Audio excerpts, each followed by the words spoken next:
1926 silent film, and in order to deal with the fact that it's silent, we have a panel of 3 men who are going to assist us, and I'll introduce them in a few minutes. First, I'd like to say a couple of things about the fact that Ryderwood has a history that we all know about, and those of us on this project are attempting to learn more about it, and we are. And I want to share just a brief an account of the writings of a man who lived here from 1934 to 1938.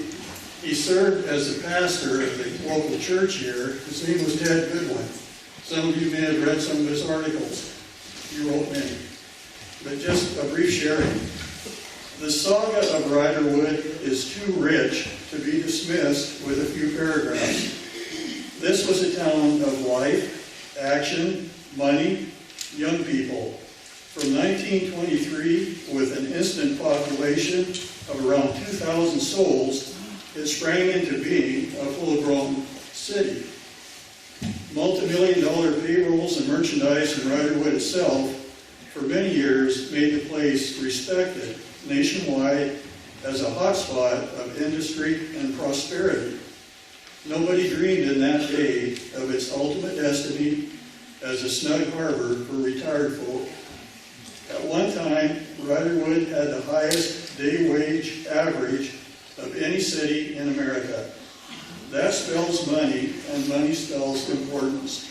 When you hear Ryderwood spoken of as a former logging camp, you smile with patience. It was never a camp at all. Ryderwood had city streets, city water, a city sewage system, street lights, flush toilets, fire department, police, and justice. Call it company owned and company run, if you will. But it was a city better run than Washington, D.C.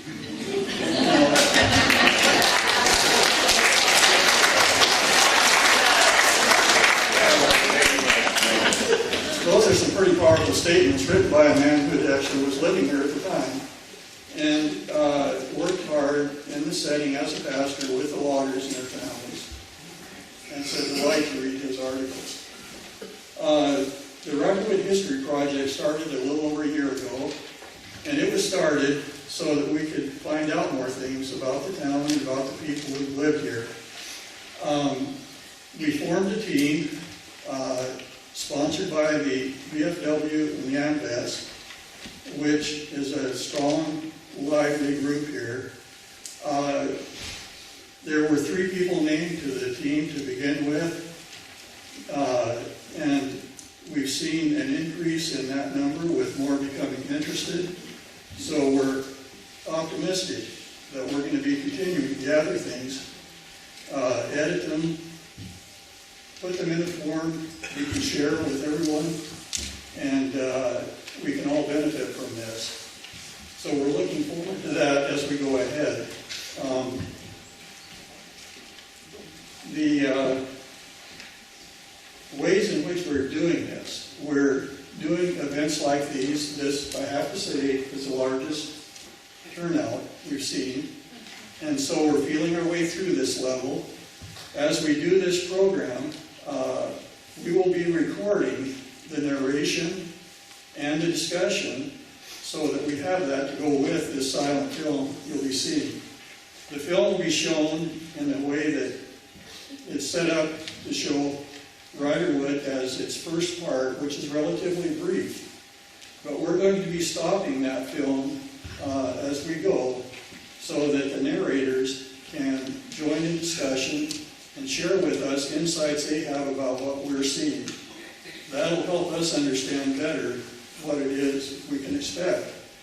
And at the close of the section on Ryderwood, there will be a brief intermission in which we'll regroup, and there will be some discussion at that point.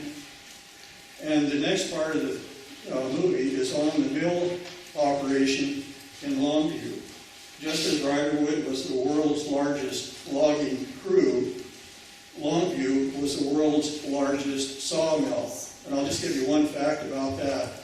The site for the sawmill and used by the operation of sawmills covered some 800 acres.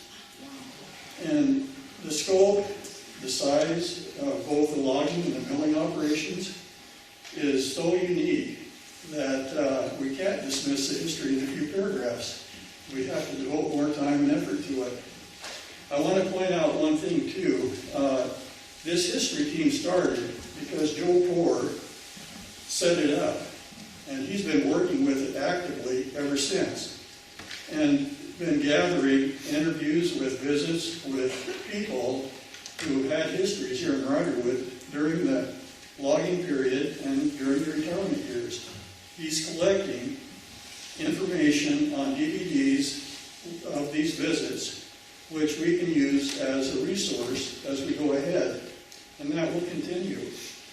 And we hope to see this project continue with a timeline of about 7 years, because in about 7 years, the centennial of both Ryderwood and Longview will be in place. We hope by then that we have enough information and methods built into this so that we can take this and share it with Longview in that centennial celebration. I'm going to introduce first I'm going to introduce John Schmidt, who's our commander of our AMVETS post. Gary Bennett's the commander of the BFW post. We have over 40 members, and so we are active. John's going to lead us in a flag salute, so would you please stand?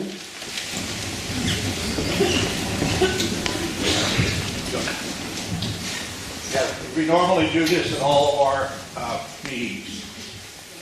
I pledge allegiance to the flag of the United States of America and to the republic for which it stands, one nation, under God, indivisible, with liberty and justice for all.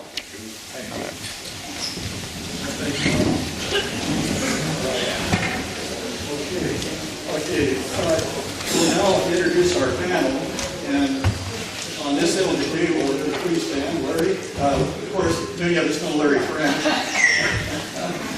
Larry is a retired logger, and he's had many years' experience at many levels of the logging operations, and he can provide us with narration and answers to questions, discussion, and so on about the physical aspects and the tools, the equipment, the methods, all these things when it comes down to the practice of logging itself. So we're looking forward to his involvement in this. Thank you, Larry.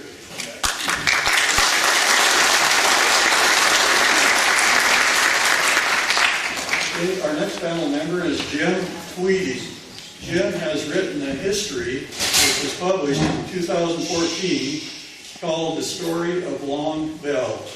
He's done extensive research on R.A. Long and R.A. Long's staff, how they went about developing Longview and Ryderwood, and a lot of the background of how that business began, how it flourished, how it developed, how it went through its operation of the Ryderwood setting during a lot of challenging years from 1923 to 1953, and in the process had all sorts of unique aspects in the way it was operated and the way the lifestyle was here. And to me, those are all positive things. So, Jim, thank you.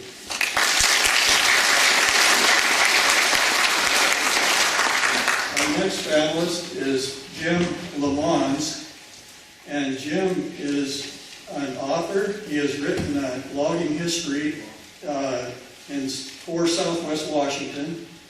He's a member of a third-generation logging family from the Castle Rock area where he grew up.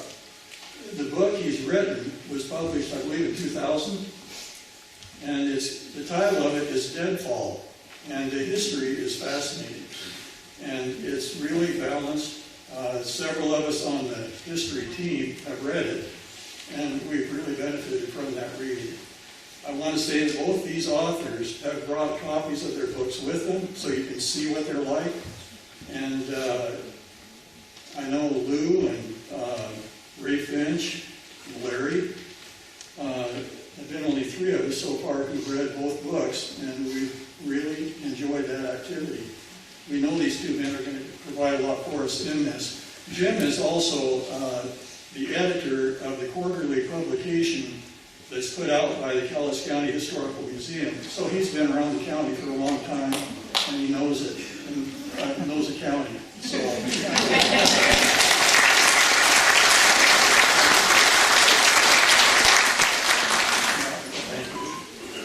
Now, some of you have found things printed pages in the seating that we have here. That information is as to the agenda for this meeting. The one thing I left out, or a couple things, when we finish the film as to the mill side of it and it completes, we'll have a brief couple of items to share with you. And then there will be refreshments served in the dining area of the building, which is behind the door to my right on the back wall. The door on my left will also take you back in that direction. And it also, you may have noticed as you come in that there are restrooms in those areas in that corner of the front entry. Let's see, is there anything else I can do to make you comfortable before we begin? Yes. Bill Greear, Sally Jean DeBryan is here. I would like for everybody to know, everybody that knows me, of course, lives here. I grew up here in the 30s and 40s. And for 80 years, we've been having an annual meeting, picnic every year, historical picnic for the Ryderwood residents that have ever lived here. And so if anybody was really interested in meeting a lot of people, and somebody that has always lived in Ryderwood to sponsor it, more or less, and my sister and I are here, we're the last ones here that ever grew up here. So we're kind of sponsoring that picnic, fourth Sunday in August, up here in our park. And a lot of folks that have lived here, old loggers, come and share stories and a lot of history. So that might be interesting to some folks. Fourth Sunday in August. Thank you, Sally.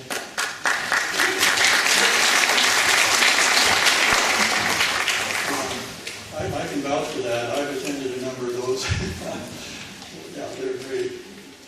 Okay, well, without further ado, let's see how we do on this film.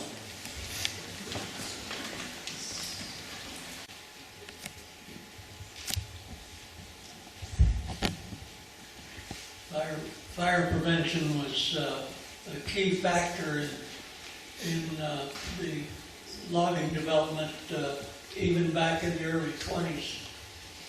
Some devastating fires had occurred, and so there was a group in Western Washington that had organized to provide uniform fire protection.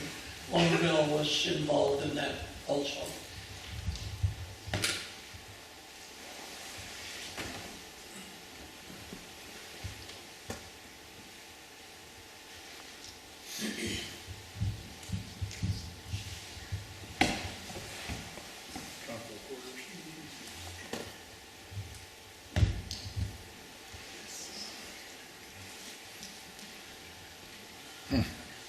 That's steep.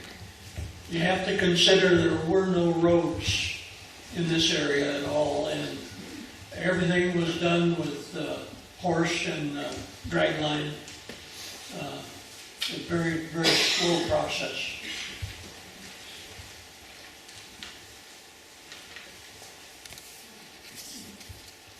The power line ran all the way from Longview up into the woods to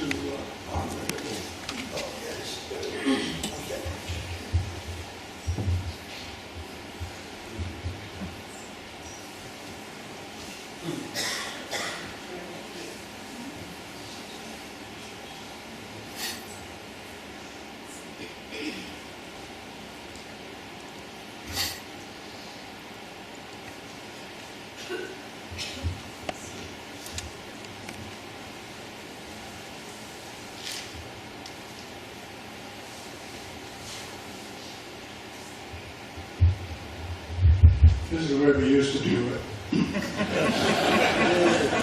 didn't do very many of these, I tell you.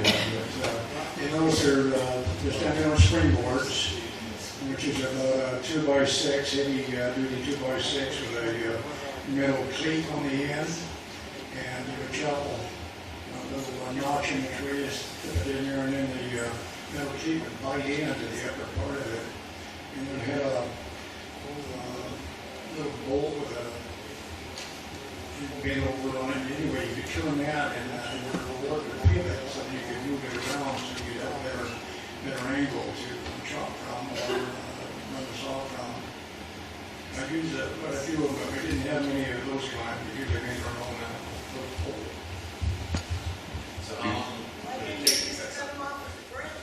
see a lot of body fat in these pictures. These guys didn't need to go to any aerobics classes. The estimated calorie burn per day was about 9,000.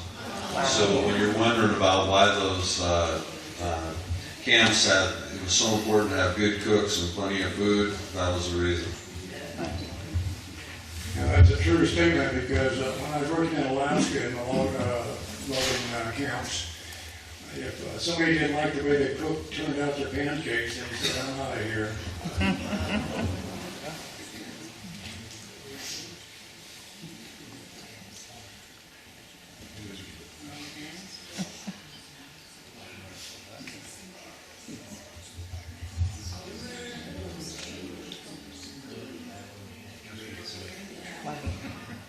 They used to pull the timber or a tree down through the timber like that to keep it from breaking.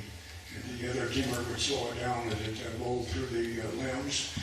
And then you had a major problem with what's called widowmakers. And a lot of people got hurt with them.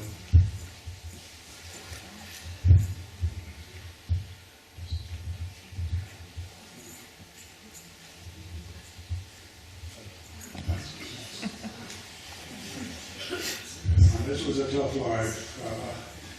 Usually a timber faller would get a little bit too old, and so they would put him on bucking the logs.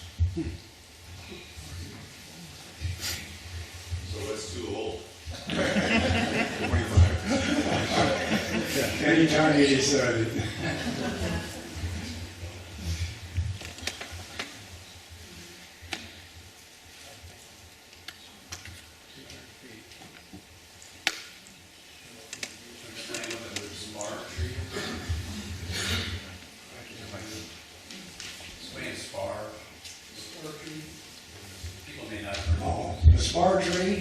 That's the tree that you hang all your rigging in, and then you run the lines through and pull all the logs to that so that you can hold them out.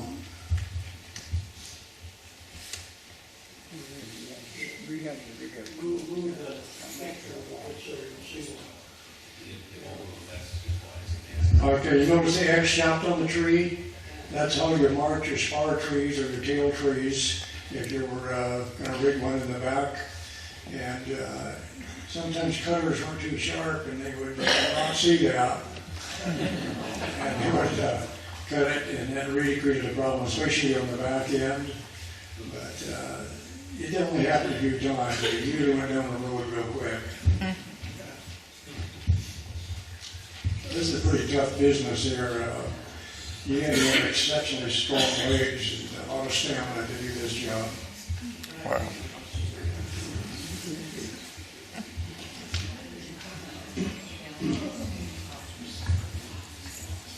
The climber was usually almost always the highest paid man in the camp, because only certain guys were going to be able to do this kind of stuff. And so he's going to, up there wherever he, however high he can get and saw a pretty good top, he's going to saw the top out, which is pretty, that is very dangerous, especially if anything splits. So you have to get it just right, because if it splits and it starts coming down and you've got your climbing rope there, you can imagine what that's going to do when that split comes right down through your rope. A lot of guys got killed that way.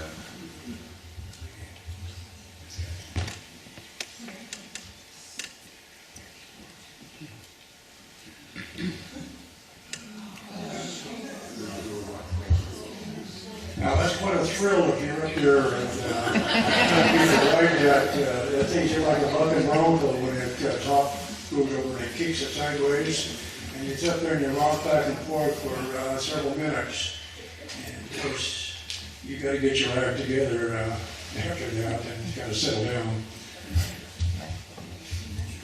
You notice up there where they took the bark off, that's where they're going to hang their straps and all their blocks so that they can do the yarding. You don't want something that's going to break loose, so the bark will kick out and then your blocks might slip.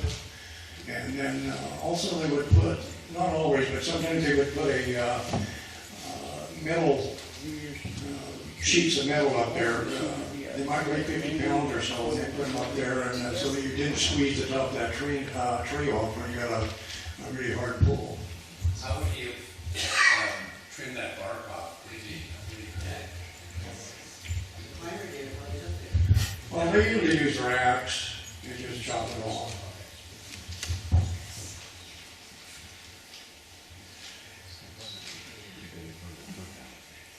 Is that slow motion or fast?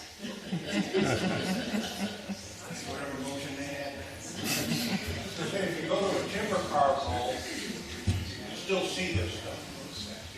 It's like Shelton. Yeah, the timber carnivals, they have a rule that you can only drop 15 feet. They start racing, coming down, and if you drop too far, then you don't have the strength to hold it when your spurs dig in.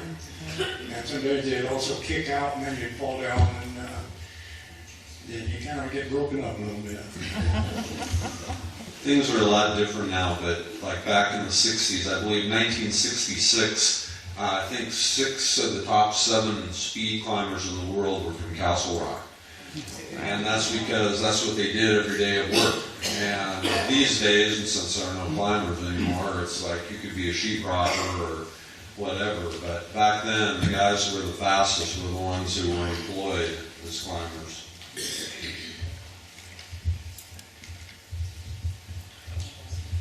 So here he's going up, he's riding the, looks like a haywire going up. He's already hung with some blocks up there. You see he's got these guidelines up. But that's how they did it after they got a couple, at least one block up. Then you could ride the haywire up and hang everything else.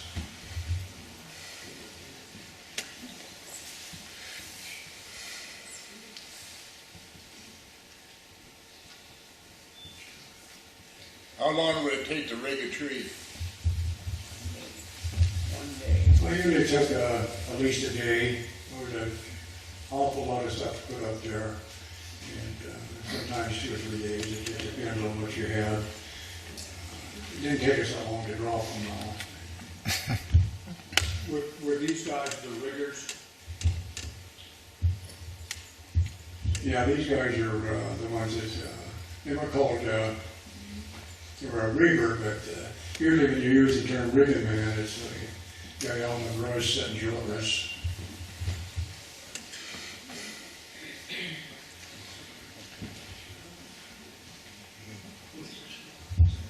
This is it's getting set up so they can load the logs. It's a pretty ingenious way to come up with this.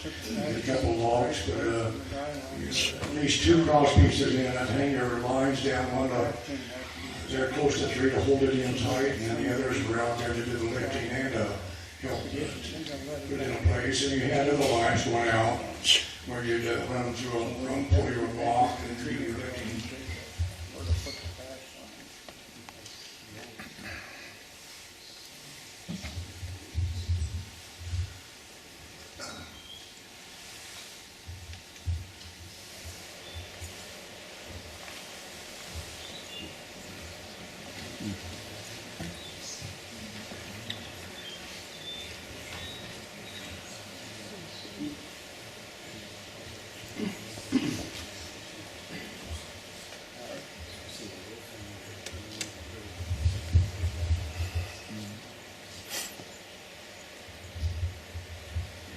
See how fast they're getting out of the way? Old guys used to race, and so you could set the truck at the fastest. And sometimes there would be, especially a new guy, wouldn't be that fast, and they'd blow the whistle, and he had to scramble like crazy to keep from getting killed.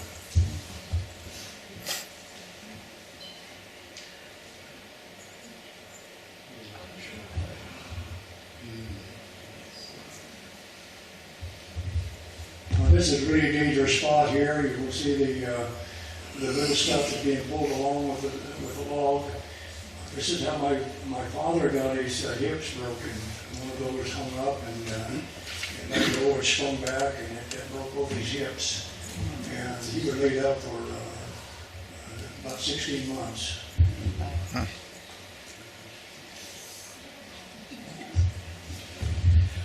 One of the differences, if you went to see a logging operation today, you can go out right around, is that there's nothing in the woods today that has the power to do that.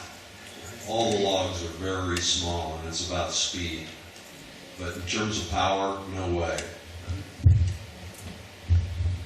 You know, you're looking at probably anywhere from 6,000 to 10,000 pounds on some of those larger logs.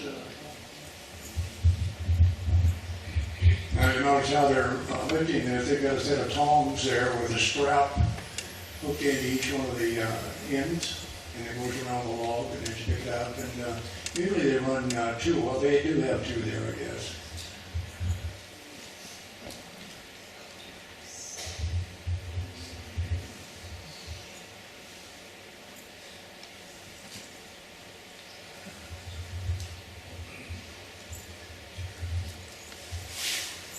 Now, this was kind of interesting that they used to do this, and even the later machines, the diesel powered ones, the older ones still had this kind of a setup where you had the feet run the brake, and then you're going to run the frictions with your levers there, and it was a never-ending moving, trying to make it do what the guy was wanting to do. In Longwell's Woods, they operated steam, diesel, and electric donkey engines.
You see that guy riding on it?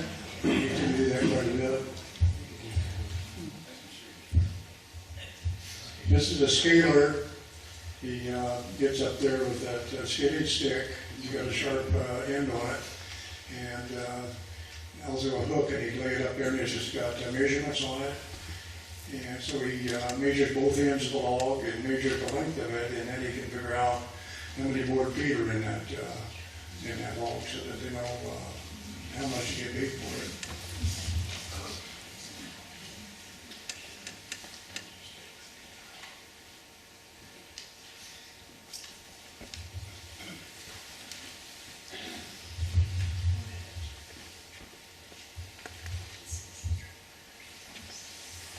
Now, this is the early days of tree planting, kind of experimenting.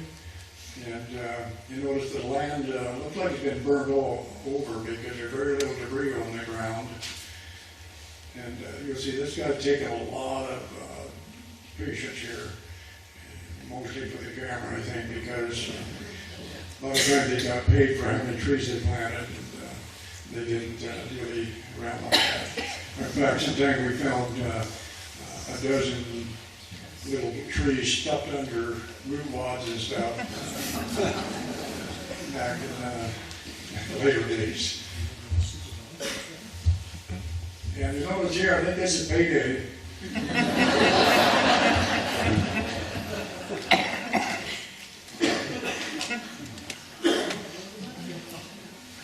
So this was the largest cruise, so about how many loggers? 800 was the figure that I heard. Probably the largest logging operation in the country. They do this every day? I don't see any duffel bags. They picked them up every day and brought them back? Oh, yeah. Okay. You just carried a huge flat punch bag.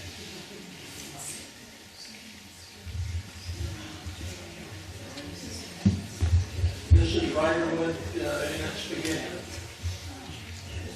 That's my house.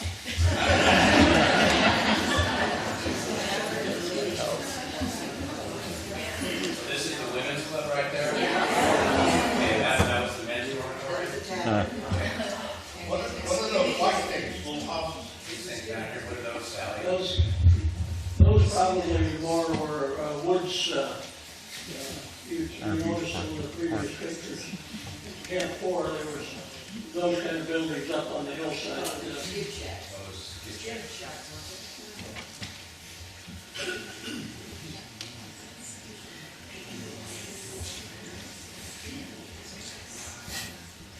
This area here is where our park is now, right?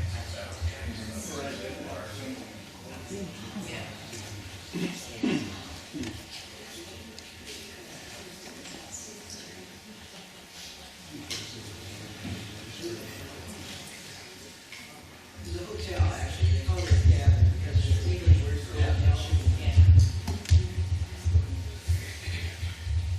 On the single logger. Yeah, this is a single men's dormitory, and somebody, I don't know if it's gonna show it anymore or not, but there was a division between the single living space and the families, and single men were not allowed to come across into the family units.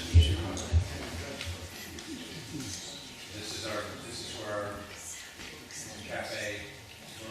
Yeah. This is, what was in this building? Pharmacy. Pharmacy and the theater. Okay, That's where we're now. that's where Zager's house is now, right? Yeah. Whose car is that? Bring a grandfather.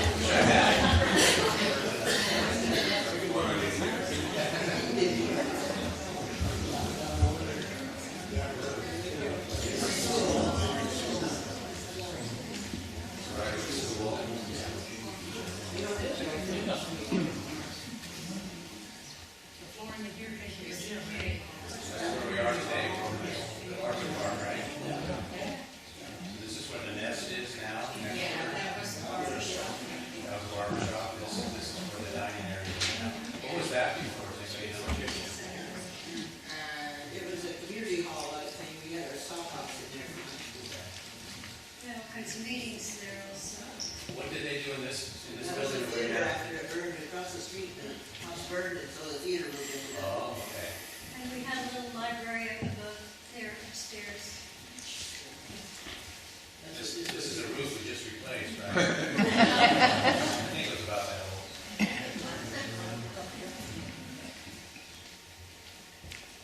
I like this.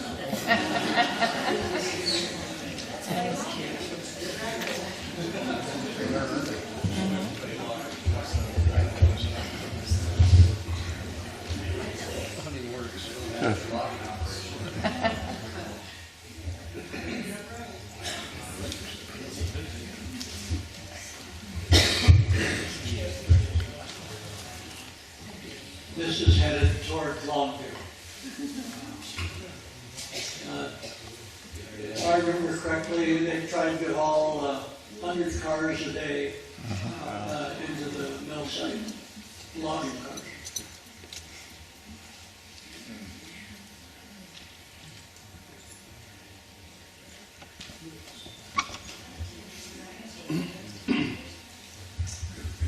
Now this is at the log pond, coming into the log pond. Yes. That kind of dumping has been outlawed due to the environmental impact.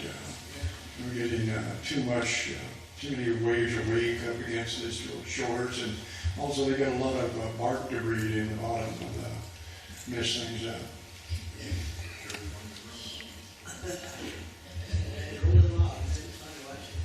Yeah, the Longview log pond, there was two parts. The outer part was about 100 acres, and the inner part was 25, 30 acres, called the cutting pond. One of those where Sacagawea is now? Pardon? Sacagawea was one of those ponds? No, but it was cleared down close to the river. It's where the garbage dump is. Oh, okay. Okay, may we stop the film for a moment? And can we have the lights for a moment, please? Is there someone who can get the lights? We'd like to take a brief break here before we in the railroad line. And in that acreage, you'll find a concrete wall with a lid on a manhole. On the lid is inscribed the word steam. And if you look at the old picture of Ryderwood taken from the east side of town, you'll see a tall stack right in that area. And that's where the source for that steam really was. It was a steam plant. It was at the school the same way, we had the same radiators in school. Yeah, radiator heating was, all over the community buildings. Yeah. Bill, could you repeat the question, please?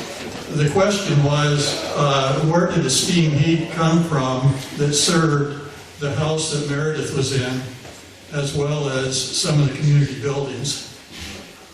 Thank you. Thanks. Any other questions? Yes, Glenn.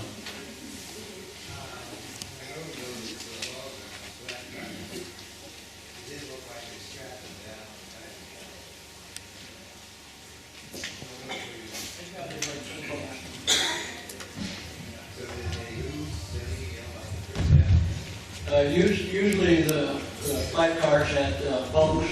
They might not be very high, but they were high enough to hold the logs in, and by loading on top, to spread the weight out, and they usually travel pretty well. The big picture at the end of the Ryderwood thing on the big train yard, where was that? Up by the fire department? Yes, up where the fire department building is now, the yellow one, up in that area. You guys running out of the train bar running the ball up in there. That's right. Ms. Beal? That railroad area, I find it pretty interesting. Did they have a roundhouse there? Was it just the yards? How did they turn the train? That building was called a roundhouse by many of the people through those years, but it did not have a rotating platform in it, from what I've been told. What they used to turn around was a Y track in Y form. And they would, Actually turn the engine. yeah, right. Where they get your coal from for those engines? I mean, they got a certain kind of coal.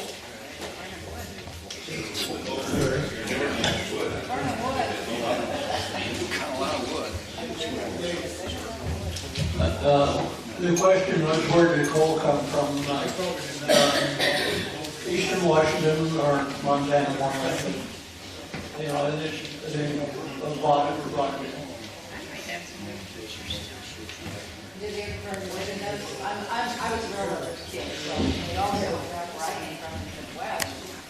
We used to be able to burn wood as well as coal. So it wasn't much wood in those trains. Yeah, I think by the time Long Bell was up here, they probably were all coal. Question. Yes, Joe? Okay, they said there was 100 cars a day would be shipped out of logs? Yes. For how many years? And was it 7 days a week? No, I've been 5 days a week for probably 10, 15, 20 years. Wow. Then trucks began to be a factor. One thing, while we're talking about railroads, initially the logs were hauled up to the Baker Junction and then went down on the main line, Northern Pacific tracks to Longview, south of Longview. But once they got established, they built a rail line up the west side of the Cowles, including actually diverting the Cowles River to avoid having to build a bridge across a lot of the lowland. That lasted until '33, and when they had the major flood, and it wiped out the line up in the Castle Rock area. And they went back to the main line for the rest of the time. And it came off at 100 cars to keep the mill running. Yeah. That the mill would cut, when both mills were installed, up to 1,800,000 feet a day. So they were hauling from here, but they also purchased a lot of logs on the open market. logs coming from other directions besides Ryderwood? Yes. Joe, One thing we found is that Ryderwood had a choice quality of logs, is my understanding. And that's why Ryderwood was selected for harvest by Longbill. we can't hear you, Joe. You have a microphone there? No, you've got it. I'll speak louder. All I was going to say is that one thing people need to know is Ryderwood, from what I understand, was a choice pick as far as the quality of lumber. Is that true? Big trees. Yeah, it was a choice piece of timberland, but it was, honestly, it could be duplicated in a lot of other areas also. What was the cause of the fires that they had over the 12 years? Was it natural? Some natural, some logging.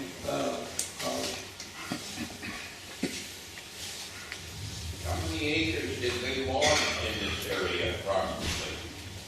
Well, the purchase was about 57,000 acres. I think probably over a period of time they lost 15,000, 20,000 acres through fire. So, pretty heavy. Yes. Now, what I've heard, like, and I can't really tell, they would never stop their operation once they started. If a man was out in the woods and he broke his leg or broke his back, he waited till the end of the day and then wait again. And I don't know if That's pretty much true. Or if somebody got killed, they just set you by the side because they didn't shut down. Safety was a little different back then. Thousands of guys got killed in the woods in Washington, Oregon. It was just amazing how many guys were killed or maimed. But you're right. You weren't talking about any kind of unionization or anything back then until the Wobblies really made their mark. And then things finally started changing toward safer working conditions, cleaner bunkhouses, shorter hours, all those kind of things. But it took some pretty radical activism. It just didn't happen with goodwill, I guess is my point. When somebody killed out in the woods, we were in school most of the time. We came here in 42. I was here from 42 to 52 when the logging stopped. I was curious what year did Longbill stop the logging here? It probably, was late 40s. Probably close to 50. Because we moved to our dad worked here as a high miner until 52, 51. Then we moved to Oregon. And the school continued to 53. And then, but my dad was still out here in 42. After we moved into town. Until the day off. We go to 29. But we could think of it as a school. And we used somebody to do it. But it was. Vice Contrast, you're talking about 1,800,000 more feet a day. I think that's the figure I heard. I worked for Hampton. They were tickled pink and finally got up to 400,000 feet a day recently. So that's about a 5 times increase that you people had early on for what's getting modern today. Right. I think we'll have a brief break and we'll resume with the showing of the mill aspect of the film. So we can be back here within 10 minutes. But coal mining business was not very good, so they moved to the new city. I went to work at Longbill after I got out of the Army in 1948. At that time, Longbill had actually 2 mill systems. The West Mill is the picture we're seeing. The East Mill started up in 1926. And I worked in the East Mill system, the sawmill, the planer mill, and mostly in the shipping department. I spent 1 year at Gardner, Oregon. Long Bell had bought the mill down there, and I ran the dry shipping for, and was a plywood exporter for 9 years. That was the most fun. In my travels, I did get to spend 2 years in Belgium, where I had an export office there. I knew all the customers, I knew the suppliers, so my next 9 years were fun. But I retired in '93, then not long after that I started writing the book on Long Bell. So we're going to be looking at the West Mill primarily, and we'll go from there.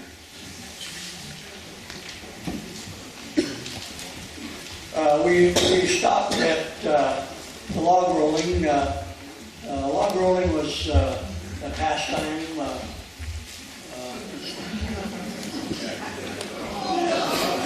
But as you see, they had lots of spectators. Longview turned out some pretty good log rollers. Jimmy and Eddie Heron both worked for Long Bell. They were world champion log rollers, as well as Betty Berkeley, who was a neighbor of mine. She was a women's champion for several years. Log pond, they would dump the logs into the large pond, about 100 acres, and somebody was wondering where it is. If you're familiar with Longview at all, on the south end, as you go out to the freeway where the garbage dump is, that was the outer log pond.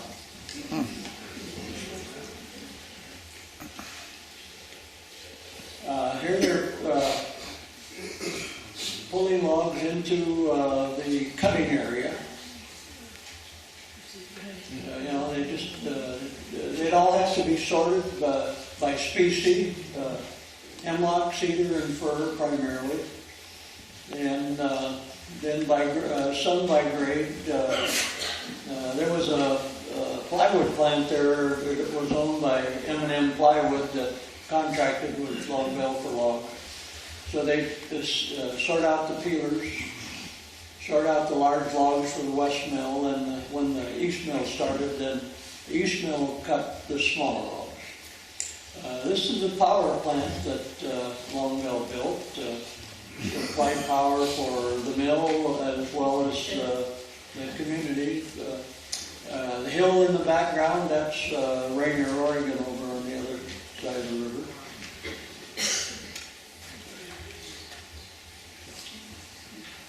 This is the West Mill, and the West Mill was designed to break down logs. You get these big logs in there, you can't cut them fast enough to keep your mill operating efficiently.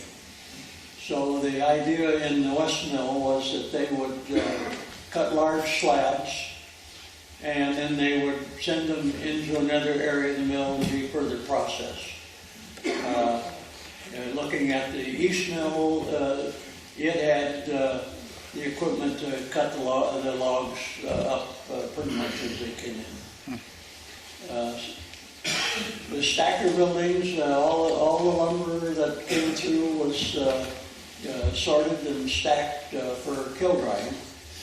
And these are the kilns. They had 40 kilns sitting in front there. In this film, we'll come back to the same spot several times. Where do you use the kiln lumber? Pardon? How do you use the kiln lumber? Well, green lumber weighed about 3,000 pounds to 1,000 feet. By drying it, you cut it down by about a third, and most of it was shipped by rail. So you're saving a tremendous amount of freight. The loading sheds, this again is in the dried area. They have the ability to load anywhere from 25 to 35 cars a day. all by hand primarily. Planing mill had about 16 planers, matchers, and molders. As you can see, there's a tremendous amount of lumber sitting, waiting to be moved. Now back in the sawmill again, the resaw mill would take these cant slabs and reprocess them. You had a gang saw that would cut 20-inch wide. You'd cut 20 boards at a time, or if you're cutting 2-inch, 10 perhaps. And was this all funded by R.A. Long? Well, his company, his company was a corporation. Stop there just for a minute. Let me get to where you got a little light.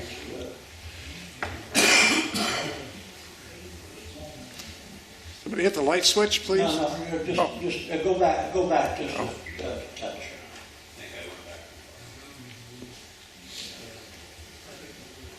Okay, let's just stop it there.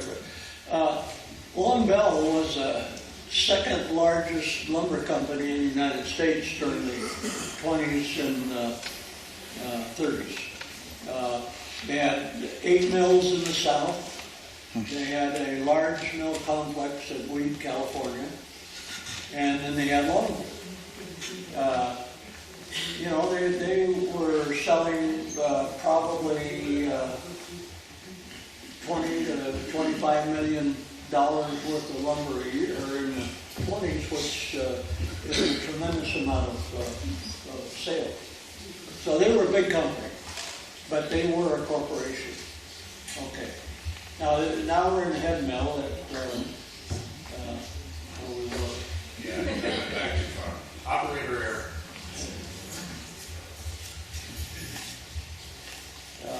Out in the back there is a stacking yard where they would stack lumber for air drying, so that when they put it in the dry kiln, they could run it through in a much faster pace.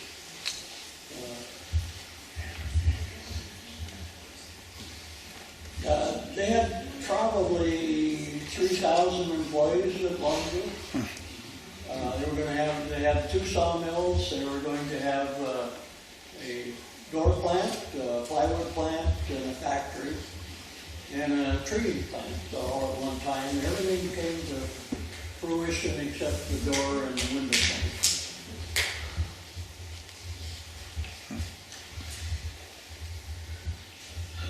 As you can see, there's a lot of just things under repair or building. This was in your very early days.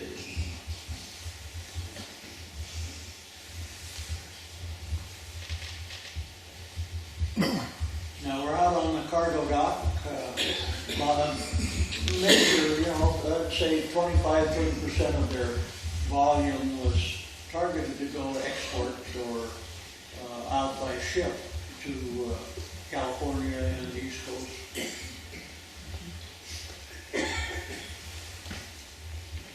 Our plant was fueled by bark and trimmings.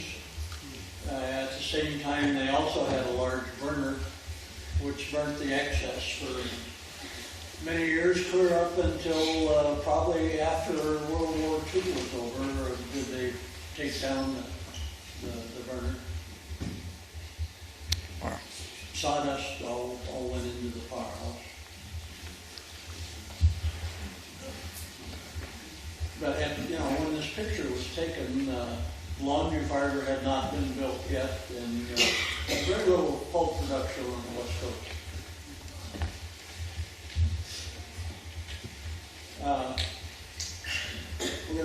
They're going to be washing the logs. They did that to knock off mud and rocks that would accumulate. But it wasn't until almost 1950 did they debark logs. When I worked in the East Mill, we had We had logs with bark on them, or lumber with bark on them.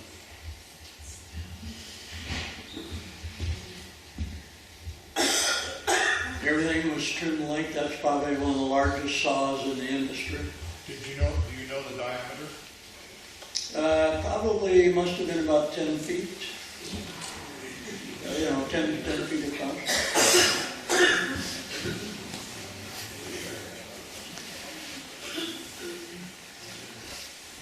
Everything was steam powered. Log carriages usually had one or two men riding them so they could set the dogs to hold the log in place. And the sawyer would give hand signals to the block setters, as they called them, to know how far out to move the blocks. I've seen pictures of some of these squares sent for South America and places like that. I've got them in the Longview Museum. That's where that stuff comes from? Yeah. Japan was always a big buyer of what we call Japanese squares. And they'd be 12 inches by 12 up to 36 by 36. 50 to 60 foot long.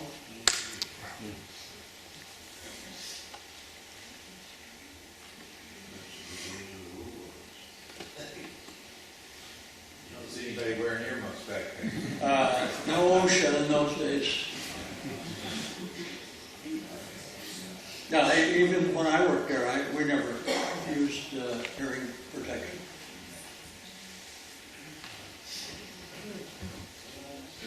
Now this is lumber that has been dried, waiting to be sent into the planer for further processing. The sheds were up 600, 700, 800 feet long. All had cranes in them. Here's a load on the way to the planer. Was that hand unloaded? Pardon? Was that unloaded by hand? Yes. But they have tilts, to help process it. They had an industrial railroad, had probably 25, 30 miles of rail, where they moved material from the head mill to the dry sheds or different places.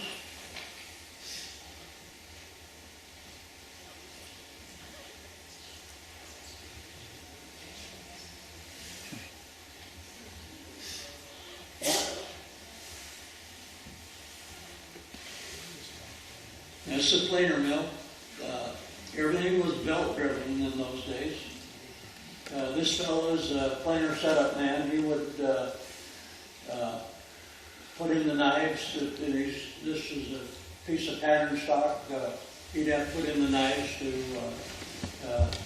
process that particular pattern. Here we're going. This is lumber being ready for sorting and graded.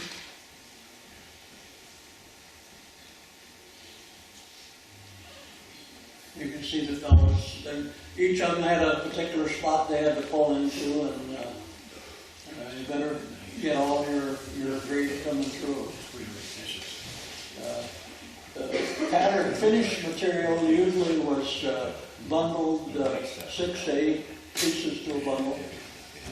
They put it in a rack till they got enough, and then they pull it back out again, put it on the chain to be tied.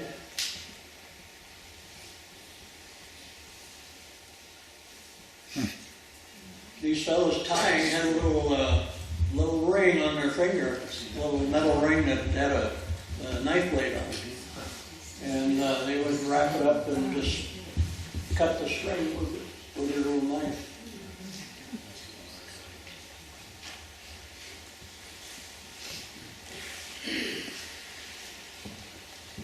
Just a little different kind of a crane, but it fit into very tight places and worked very well.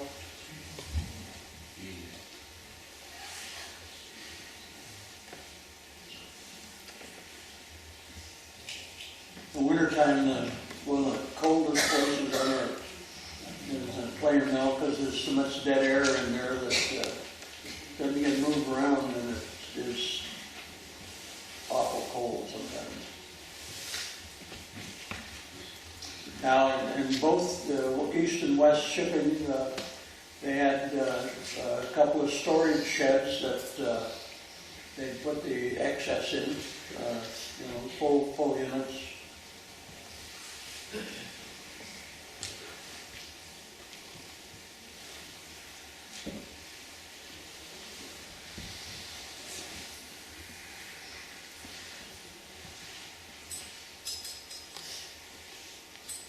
A lot of chains and rolls to help move the material around.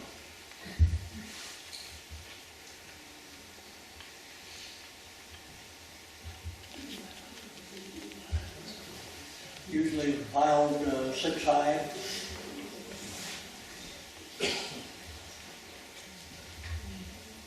Yeah, they had the 49 earthquake created havoc in those places, lots of damage.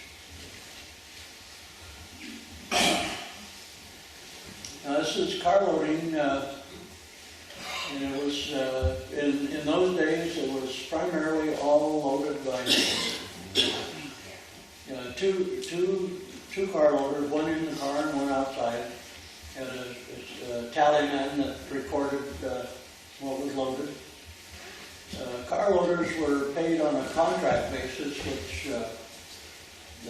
they were one of the few.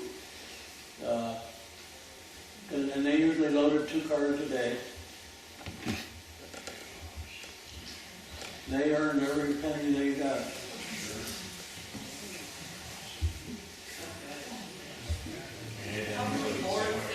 And unloaded the same way. Now this, I have to say that in all the time I worked in shipping, I never saw them work that fast.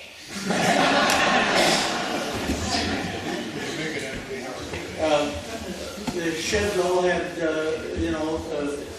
stand-up sheds for small parcels coming out of the planer mill, and you'd have to go back in and pick them up. So now we're back up on the sawmill.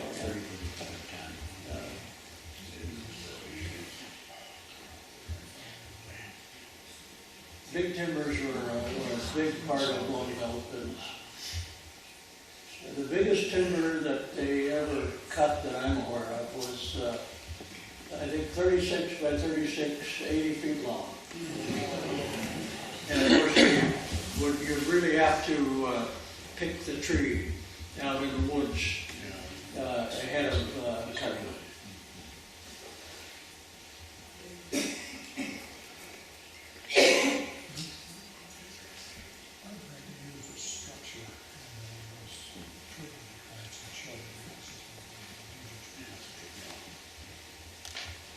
But this is the only way that a mill like this could go, was using chains and rolls, because the stuff was so heavy and big that you just couldn't move it otherwise.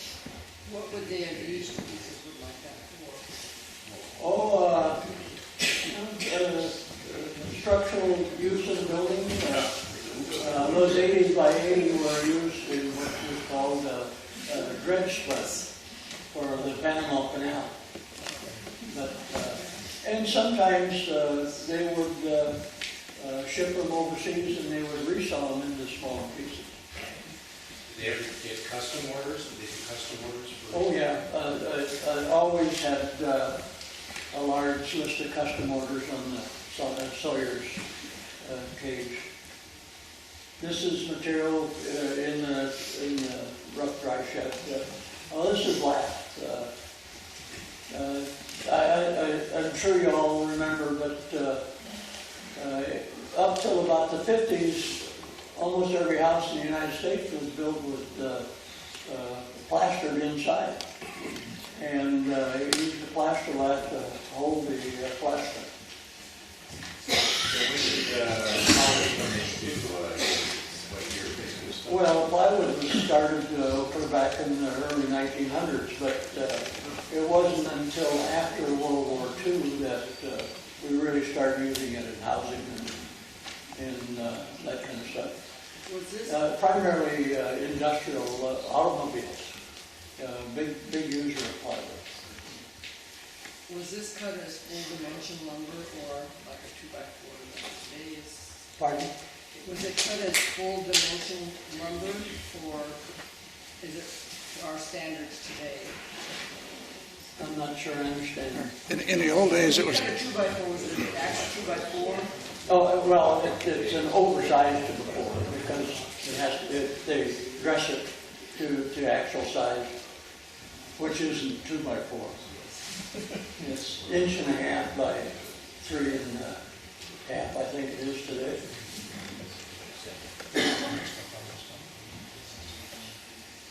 A lot of timbers and heavy items went out by flat car. You'd have to brace them with side rails. Again, no OSHA, you wouldn't do that today.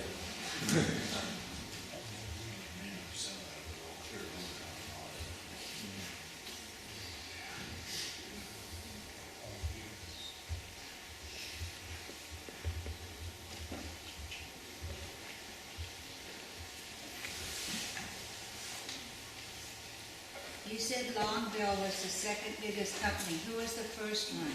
Weyerhaeuser. That's what I thought. Weyerhaeuser is more kind of broken up because there's so many different organizations that all work under the Weyerhaeuser umbrella. But they were by far the biggest. And still are. Now this ships, they could load 3 to 4 ships at a time. They'd get between 200 and 300 ships a year coming through the dock. All by carrier, everything moved by Ross carrier.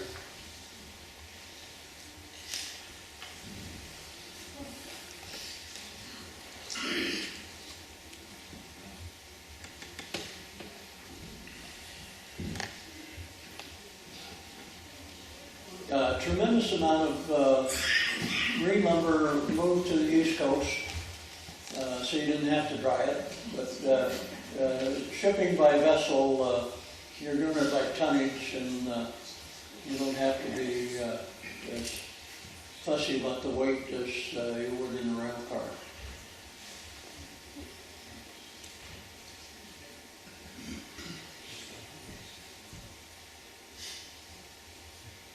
What are those little rigs called? That's a straddle buggy or a carrier. Jitneys? The jitney, yeah.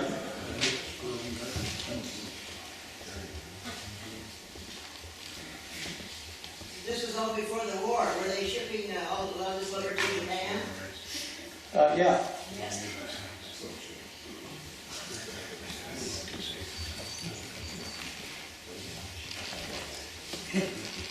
Was Weyerhaeuser located in Longview at the same time? Actually, Weyerhaeuser came in, well, they started building in 1925, but they didn't open up their mill till in 1927. But between the two of them, they were the 2 very biggest sawmills in the world.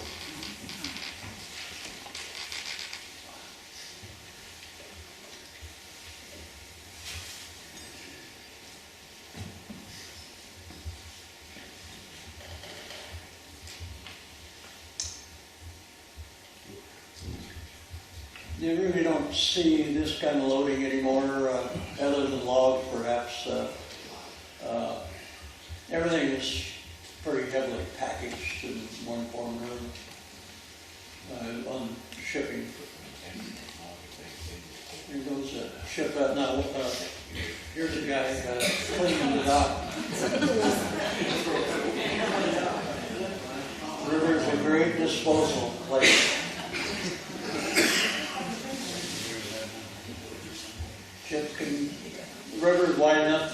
make a turn right there and head downriver.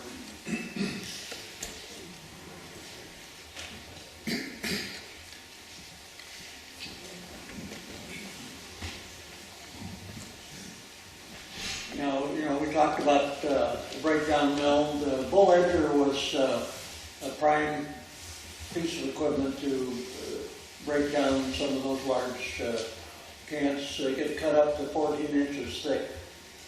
And, just in a matter of a minute, away it goes.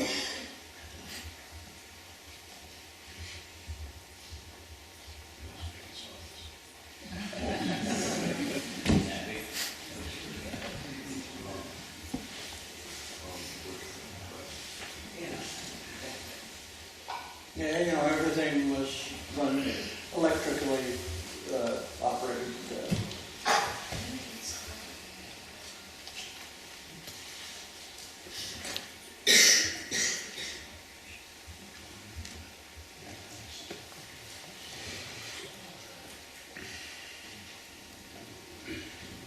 Everything trimmed to length.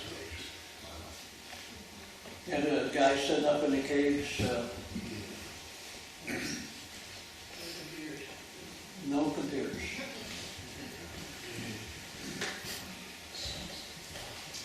That 16-inch, 64-foot bandsaw was what those big logs were cutting.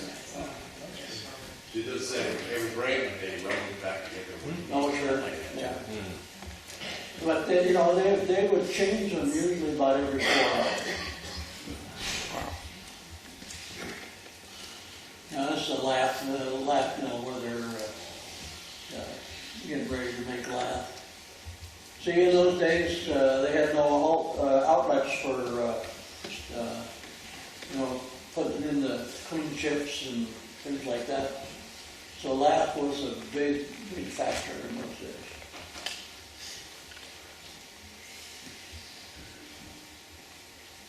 This is a gang saw. See, that's probably 3 feet wide. And it's got two cants on there. Cut them both at the same time.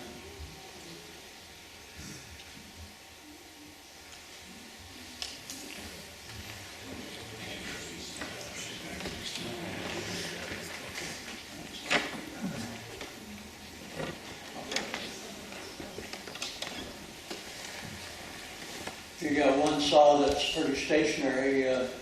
He's probably cutting 20-foot lengths. This is the trimmer operator sitting up above him.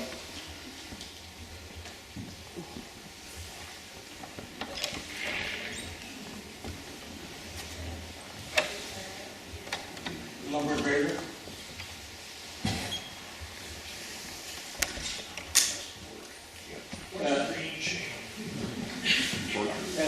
At the West Mill at Longview, they had 2 green chains, one for 1 inch, one for 2 inch. East Mill only had 1 green chain, everything went, all the 1 inch went down, but, other things went with it. The West Mill had a Japanese crew of about 38 that there was never a piece went over the end. They always had it totally pulled clean. After the war, didn't work quite that well.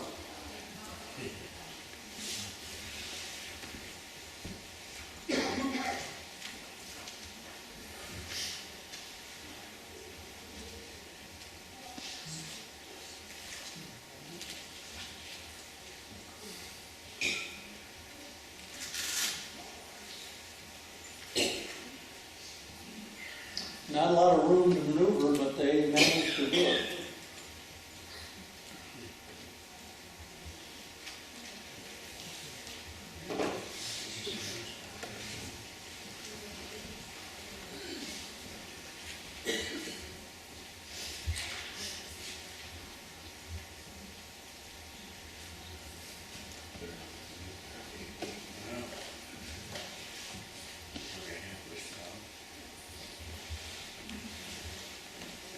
That's a little industrial railroad again.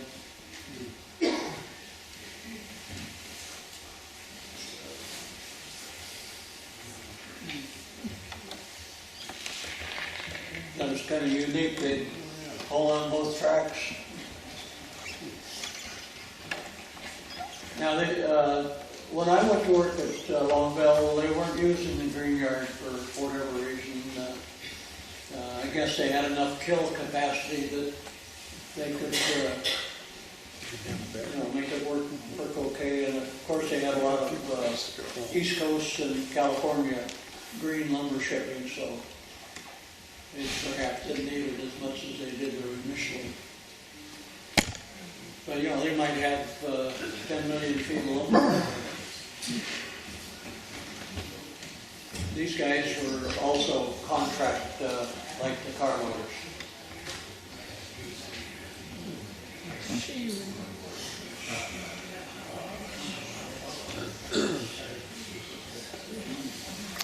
I don't know how they got that up and down. That was Greenwood? Pardon? That was Greenwood? That's green, yes. Very heavy.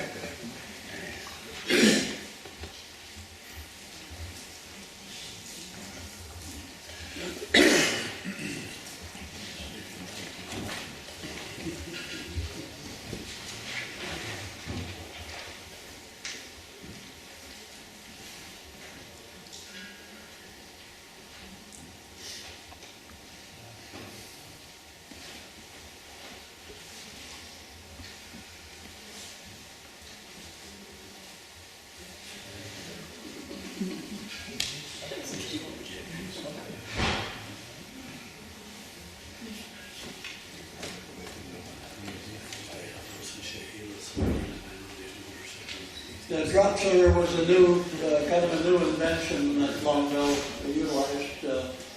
And this was primarily for 2-inch lumber that it was sorted by length primarily. Once it was, it was just built so the short ones dropped first and the next, and once they dropped down on the chain, then they would be separated from between hardwood and sapwood, because hardwood would have a lot more moisture and take a lot longer to dry. So they separated out as well as the widths. Again, they stacked it with 1-inch stickers, floating kill tar.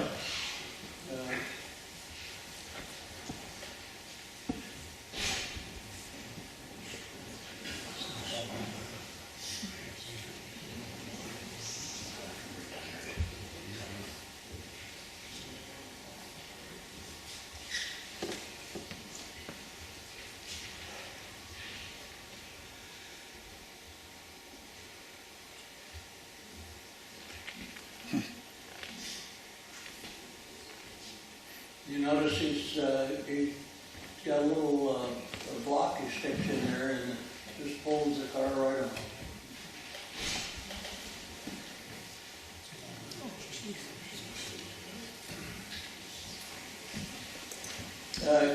Kilbrine 2-inch lumber, hardwood probably $36, sapwood probably maybe 48.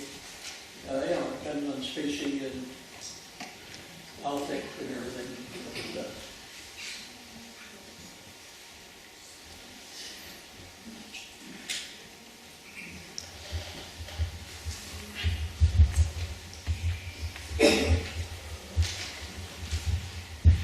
So you got that stick in the back there, you're just using it and pulling it right in.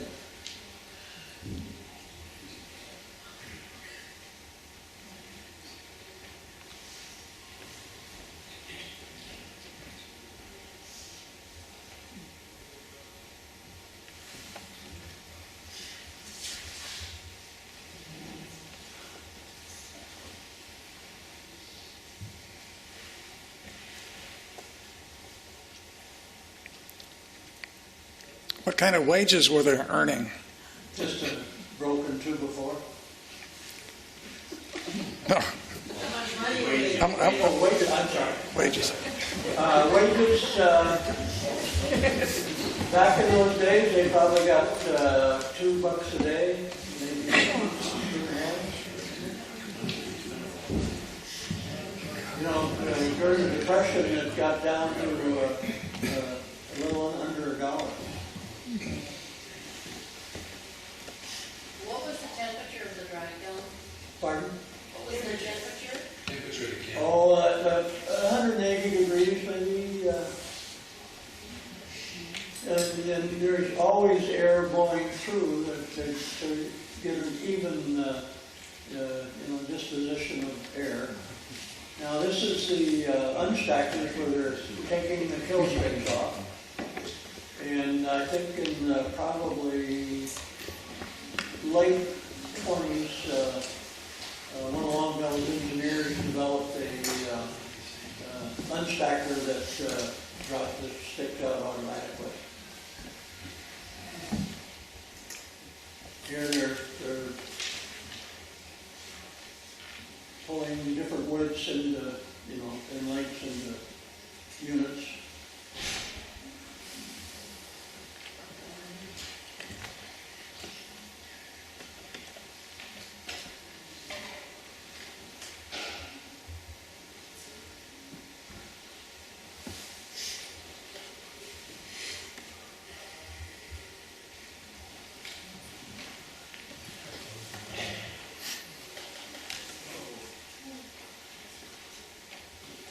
So what's the water pressure on something like that? Oh, I have any idea? It's probably fire hose type pressure.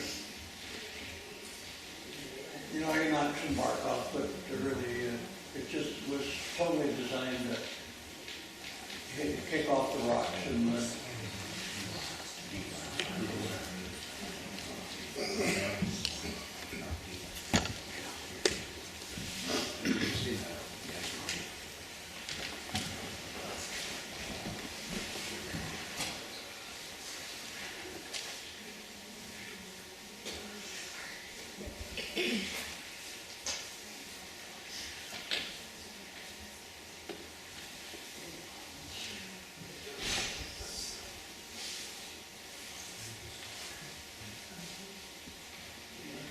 some saws had teeth on both sides, so they could cut going forwards and backwards. I don't know what the economics are, one versus the other, but they were used quite a bit.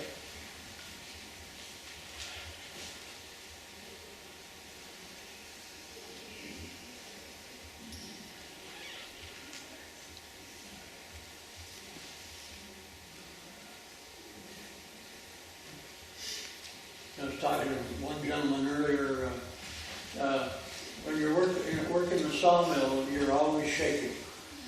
Because, Longview is built on a sand pit. And it doesn't take much to shake everything.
Longville had last mill in both the east and the west mill.